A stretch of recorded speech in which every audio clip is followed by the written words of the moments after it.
من به این رسیدم که سنگ مثل یه دفترچه خاطرات برای زمین میمونه، ولی سنگ شخصیت یه کاراکتری داره که به نظر من به جز ساختار اصلی خودش پر از حسه. منظور از این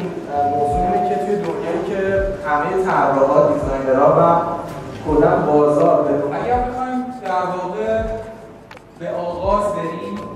انسان از ابتدای آفرینش انگار به نوعی